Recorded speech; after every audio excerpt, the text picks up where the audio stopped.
అలాగే ఈ రోజున నేను మామూలుగా ఉదయాన్నే ఫోన్ చేస్తాను. ఈరోజు నేను 10:30 దాటిపోయింది ఫోన్ చూసేసరికి.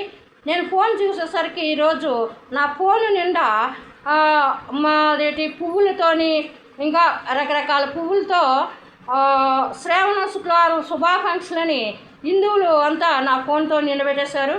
అయితే ఆ పక్కనే ఒక కప్పు ఆకారంలో ఉంది, దాని మీద ఇంగ్లీష్లో శుభాకాంక్షలు అనుకుంటా ఉంది. అయితే ఏంటి అని చెప్పి నేను తెలిపాను. చూడగానే అది నొక్కగానే మరి ముందుగా ఒక వాయిస్ కూడా విన్నాను. రత్నకుమారి గారు శ్రావణ శుక్రవార శుభాకాంక్షలు మీకు అని చెప్పి అనడం ఒక వాయిస్, మానవ వాయిస్, అది రికార్డు చేసే ఉండొచ్చు, అది మానవ వాయిస్. అయితే దాని గురించి చెప్పడానికి అంత టైం లేదు నాకు. ఎందుకంటే నేను ఇది శ్రావణ శుక్రవారం, నేను హిందూ కుటుంబంలో నుంచి వచ్చాను. అలాగే నా యొక్క బంధువులు అంటే ఎవరెవరు ఉంటారనేది మీకు తెలుసు. నా బంధువులందరూ బంధువులు కూడా విగ్రహారాధకులే, ఆరాధన చేస్తున్నారు. అలాగే నా వాళ్ళు కూడా ఆ ఆచారంలోనే ఉన్నారు, నా ఇంట్లో వారు కూడా. అదే విధముగా నేను ఇంకోటి చెప్తున్నాను మీ అందరికీ చెప్తున్నాను. ఈ యొక్క రెడ్ వస్త్రం అంటే సాధారణంగా అది హిందువులదని. అప్పటి కాలంలో మేము ఎక్కువ దుర్గమ్మ పూజ కొలుస్తూ ఉండేవారు దుర్గమ్మని. ఆ టైంలో మాకు చెల్లించేదల్లా ఎరుపు గాజులు, ఎరుపు జాకెట్ ముక్క, ఎరుపు చీర ఇలా ఇస్తూ ఉండేవారు.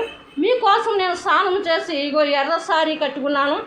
ఈ ఎరుపు సారీ బ్లౌజ్ కూడా ఎరుపు వేసుకున్నాను, ఎందుకంటే ఈ ఎరుపు నాకు మాస్క్ లేదు, అందుకు నేను వైట్ పెట్టుకున్నాను. అదేవిధంగా ఇది హిందువులది, మా అక్క హిందువుల వస్త్రం మీరెందుకు వేసుకున్నారని మీరు అడగచ్చు.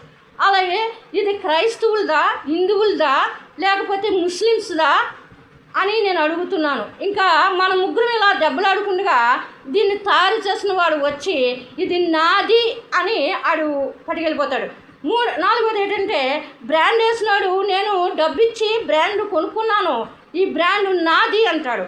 నేనంట ఈ చీర కష్టపడి డబ్బిచ్చి నేను కొనుక్కున్నటువంటి చీర కాబట్టి ఇది నా చీర అంటాను. అలాగే నా తోడబుట్టిన వారు అనేక మంది ఉన్నారు హిందువులు. అలాగే హిందూ ఒక ఆరాధన చేసే ప్రజలందరికీ కూడా మీకు ఒకటి చెప్తున్నాను. నేను నా సహోదరులు లాంటి వారు. మానవ శరీరం అనేది రంగులు వేరైనప్పటికీ కూడా మనుషుల నుండి వచ్చేది అది శరీరము అంటారు, పయా తోలుని. అదే విధముగా ఇదిగోనండి ఈ యొక్క శరీరము మీ అందరూ కూడా నాకు తోడబుట్టిన వారై ఉన్నారు. ఎందుకంటే మనం అందరము శరీరము.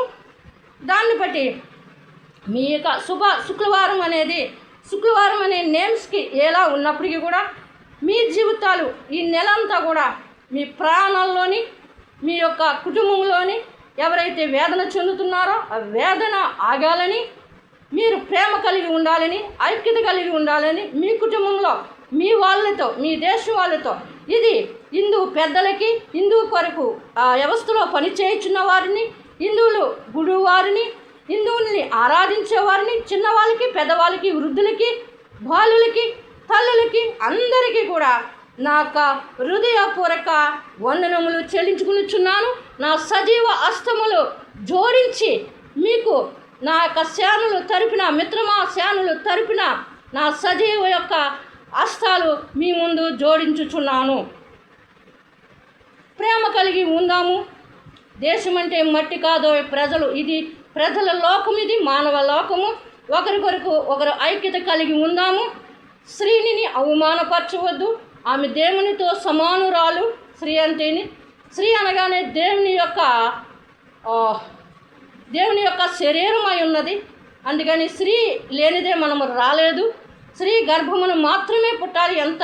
ఎంతటి పెద్దవాడైనా, ఎంతటి ఆస్తివాడైనా, అందగాడైనా, ఎంతటి వాడైనప్పటికీ కూడా ఒక మరుగైనటువంటి స్త్రీ గర్భాన్ని మనం వచ్చామనేది మర్చిపోవద్దు. అది మరుగుగానే ఉండాలి, కానీ అది దానివల్ల మాటలు కానీ దానివల్ల మనం మాట్లాడుకోవడానికి మనకి తగదు. దాని గురించి చదివిన వారు దాని యొక్క ప్రాబ్లమ్స్ ఏమైనా ఉంటే వేరే వాళ్ళు మాట్లాడాలి, కానీ దాన్ని అవమానపరచడం కానీ దాన్ని బయట పెట్టడం కానీ మనకి తగదు. మనం వస్త్రం వేసుకున్నాం. మనం దిగంబరాత్రం కప్పుకోవడానికి వస్త్రము అనేది దేవుడు మనకి ఇచ్చి ఉన్నాడు. దాన్ని బట్టి వందనాలు. ప్రత్యేకంగా మీ హిందువులందరికీ కూడా, మీ హిందువులు కాదు మా హిందువులే, ఎందుకంటే మా బంధువులు ఉన్నారు, రక్త సంబంధులు ఉన్నారు. దాన్ని బట్టి నా హృదయపూర్వక వందనములు మీకు చెల్లించుకునిచున్నాను. మీ జీవితాల్లో శుభము కలుగునుగాక. ఆమేన్, ఆమేన్, ఆమేన్.